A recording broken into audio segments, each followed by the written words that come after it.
I'm not your princess anymore. So whether I get drafted to Raw or SmackDown, it doesn't matter. Because this time, I'm untouchable. Unless I don't want to be. What's going on, YouTube? It's Sensei, the place to be chilling, Mr. A&D. Better give you guys another SmackDown review for October 2nd, 2020. This is after Clash of Champions. And SmackDown actually was did all right, actually, because we started off SmackDown with the Tribal Chief Roman Reigns coming out and addressing what happened at Clash of Champions, where he said that he beat down he didn't want to have to beat down his cousin like that, but his brother Jimmy Uso came in there and threw in a towel and called him the Tribal Chief. But he said, but Jay did not call me the Tribal Chief. You know what I'm saying? So I need him to come out here and address me as such, because you embarrassed me. You know what I'm saying? And you embarrassed me for our family in front of all the people. And I like the way he was kind of putting a little spin on that. So Jay comes out and says, yo, I don't even know who you are, Uso. You're supposed to be my cousin, my blood, my family. But Clash Champion, you showed your true colors. And then he said, you beat me down, but you ain't break my spirit. And Jimmy had thrown a towel. He was ready to go to war, but the towel was thrown in. But then Reigns said, look, Clash of Champions, that was the worst night of his career, personally and professionally. And he said all he wanted to do, he said all he wanted was to do put Jay on the main event level, put his name in the bright lights. And he said he loves him, and he loves him more than his brother does. You know, and then but you have to acknowledge me as the Tribal Chief, because, you know what I'm saying, he worked his ass off and he earned it. But he said, but what is it? You want another match? Well, fine.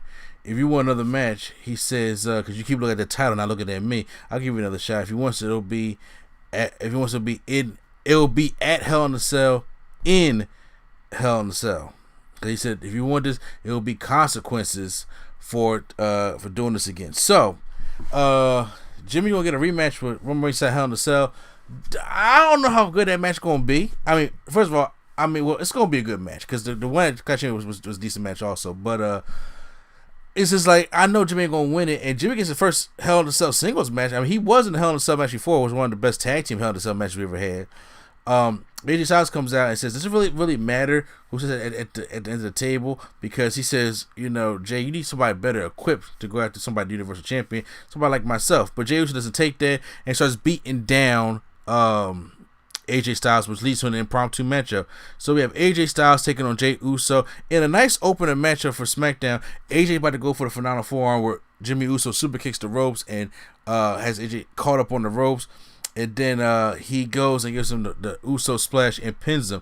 And then so Jay Uso wins and gives him some momentum going up into Hell in a Cell against Roman Reigns, especially being somebody of the caliber of AJ Styles, which got me thinking, for if you guys are thinking, like, you know, how Vince books wrestling and how old school wrestling is, if AJ is losing to Jay Uso, he going to Raw. I already knew when they said draft, AJ's going to Raw. He is getting away from Paul Heyman. He does not want to be near Paul Heyman. He's getting away from Paul Heyman. Next up, we have John Morrison taking on Otis, and then Morrison is posted on the ropes, but Otis is there and just beats the shit out of John Morrison, because he is frustrated and angry with all that's been going on. Throws him across the ring, hits the big splash, hits the caterpillar, and then the Vader bomb, and that's it. And Morrison loses the matchup, and Otis wins the match right here. So it looks like Morrison may be going to Raw too. I mean, those are the rumors of the two big stars that's probably moving to Raw from SmackDown. Well, we will find out next week on SmackDown. There's a clip where Big E challenges Sheamus to a Falls Count Anywhere match next week. Sheamus will reply later. Sheamus versus Shorty G. Sheamus goes for the bro kick immediately. Shorty G gets out the way. It hits a German, but and then goes to Moonsault, but Sheamus moves out the way, hits another bro kick on him, then a second bro kick, and that's the match. And this is what we have reduced Gable to, and it's very, very unfortunate. KO shows out with Alexa Bliss, and he talking to Alexa Bliss, and Alexa Bliss, he was talking about the sister Abigail. She been hitting the Lacey Evans, and how she be going in this trance and the stare down the Roman Reigns and all that stuff like that. And then she was saying that you're not the same woman that I knew back in the Performance Center 5 years ago. And then Alexo says people fear what they don't understand. She asks if they ever been around him. He's terrifying and captivating. Your spine gets cold when you're in his presence, and he touches you. Your whole body goes numb. And when he looks into your eyes, it's like he's looking right through you, and you can't look away. And she said, "You no idea what it's like, Kevin." And Kevin says he doesn't think that they're about, they're talking about Aleister Black, and he won't get any answers from her. So, Kevin says she's brainwashed. Alexa says, yes, her brain has been washed, and she has been changed by him, cleansed by him, everything like that. So, Kevin stands up, and then the lights go out, and then here comes the Fiend, gives him the Manimal Claw in the ring, and that's how we end that segment right there. 6-man tag team matchup, King Corbin, oh God, Nakamura Cesaro taking on Matt Riddle, Graham Malik, and Lindsay Dorado. In 6-man action, Riddle got the hair braided up today. Lindsay Dorado's coming off the ropes, but Kalisto accidentally gives him a kick and takes out Lindsay Dorado, but no need for that because Matt Riddle comes in with the bro kick to Cesaro and goes for his I forgot that flattened tombstone thing and pins Cesaro. So a good win by them, even though Lucha House Party starts fighting after the matchup.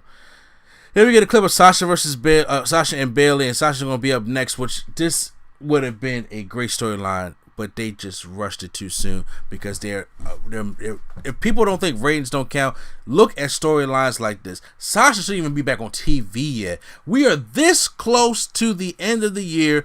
Why would you not bring Sasha back for the Royal Rumble to beat Bayley? It would have been a bigger pop if there was a crowd, or even if it wasn't a crowd, whatever little crowd you have, or whatever the people was watching in the Thunderdome, whatever the case may be by January.